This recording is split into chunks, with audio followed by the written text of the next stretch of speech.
Comment est-ce que vous décimez votre ennemi, gagnez toutes les batailles importantes et perdez la guerre?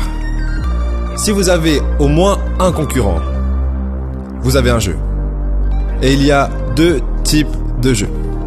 Il y a les jeux finis et il y a les jeux infinis. À la conférence de Microsoft, la grande majorité des dirigeants ont passé la grande majorité de leur présentation à parler de comment battre Apple. J'ai aussi parlé à une conférence sur l'éducation chez Apple. Si on regarde de près la guerre du Vietnam, les États-Unis ont en fait gagné la grande majorité des batailles qu'ils ont menées et la plupart des batailles qu'ils ont menées. Donc ça soulève une question très intéressante. Comment est-ce que vous décimez votre ennemi, gagnez toutes les batailles importantes et perdez la guerre? Bien, il s'avère que nous ne comprenons pas complètement, ou du moins il y a de multiples définitions à propos de ce que gagner et perdre signifie. Si vous avez au moins un concurrent, vous avez un jeu. Et il y a deux types de jeux. Il y a les jeux finis et il y a les jeux infinis. Un jeu fini est défini par des joueurs connus, des règles fixées et un objectif convenu, le football. On est tous d'accord sur ce que sont les règles avant de commencer le jeu. On est tous d'accord que celui qui a le plus de points à la fin de la période de temps fixé est le gagnant. Et tout le monde rentre chez soi à la fin. D'accord? Le jeu a un début, un milieu et une fin. Dans un jeu infini, il y a des joueurs connus et inconnus. Les règles sont modifiables. Et l'objectif est de perpétuer le jeu, ou de rester dans le jeu aussi longtemps que possible. Quand on choisit un joueur limité contre un joueur limité, le système est stable. Le football, c'est stable. Quand on choisit un joueur infini contre un joueur infini, le système est aussi stable. La guerre froide était stable, parce qu'on ne pouvait pas avoir un gagnant ou un perdant. Et ce qui finit par arriver, c'est que les joueurs jouent jusqu'à ce que l'un abandonne, parce qu'il leur manque les ressources nécessaires ou la volonté pour continuer à jouer. Ils sont à court de volonté et de ressources. Et le jeu continue avec ou sans eux. Le joueur quitte juste le jeu. D'accord? Des problèmes surviennent cependant quand vous choisissez un joueur fini contre un joueur infini. Parce que l'un joue pour gagner et l'autre joue pour continuer à jouer. Et ils font des choix stratégiques profondément différents qui au final font que le joueur fini se trouve dans le pétrin, épuisant la volonté et les ressources en essayant de gagner. Et c'est ce qui est arrivé aux États-Unis et au Vietnam. Ce n'est pas tellement que les Américains ont perdu la guerre du Vietnam, c'est qu'ils menaient le mauvais jeu. Parce que les Américains essayaient de battre les Nord-Vietnamiens, alors que eux, ils se battaient pour leur vie. Et une série de choix stratégiques très différents a été fait, et inévitablement, les États-Unis se sont retrouvés dans le pétrin. Et sont tombés à court de volonté ou de ressources pour jouer. Ils n'ont pas perdu, ils ont abandonné le jeu. D'accord? Donc maintenant, ça me fait penser à d'autres contextes dans le monde dans lequel nous vivons. Le business, la politique, même l'éducation. D'accord? Qui est à quel jeu est-ce que nous jouons? D'accord? Cela n'existe pas de gagner le business.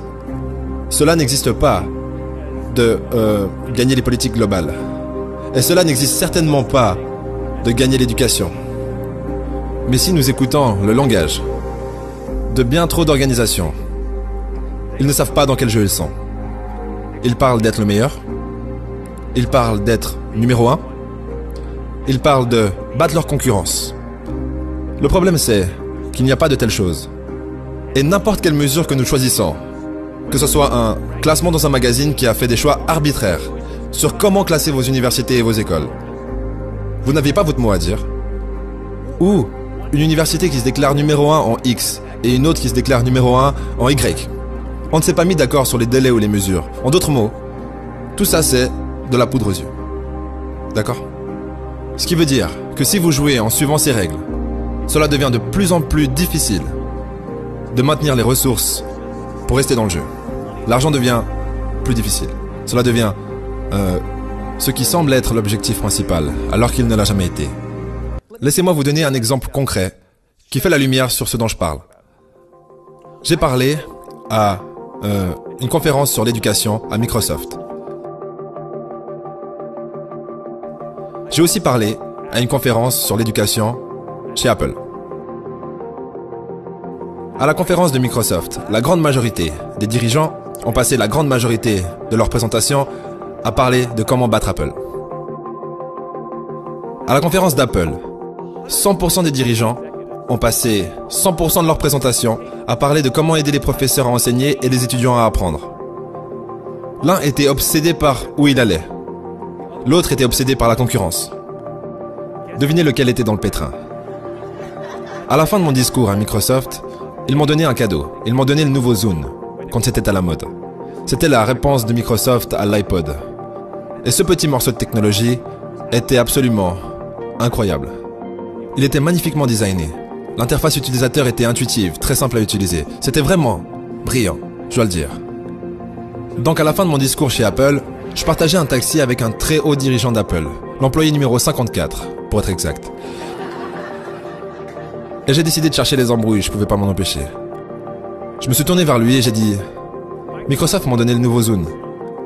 Et il est tellement mieux que votre iPod Touch. » À quoi il a répondu « Je n'ai aucun doute. » La conversation était terminée.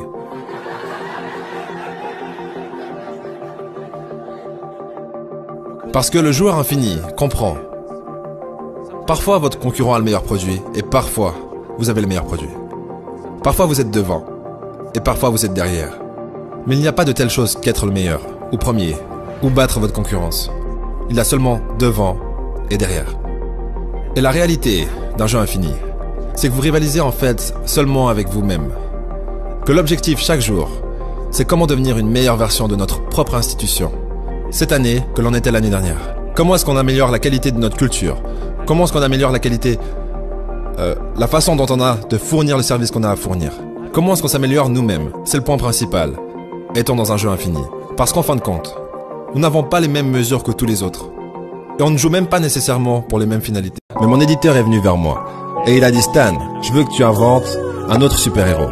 Et la chose la plus importante chez un super-héros, tout d'abord, c'est le super-pouvoir. Et j'ai dit, hey, si je pouvais avoir un super-héros qui pourrait coller au mur et ramper dessus, ça alors, est-ce que ça serait cool?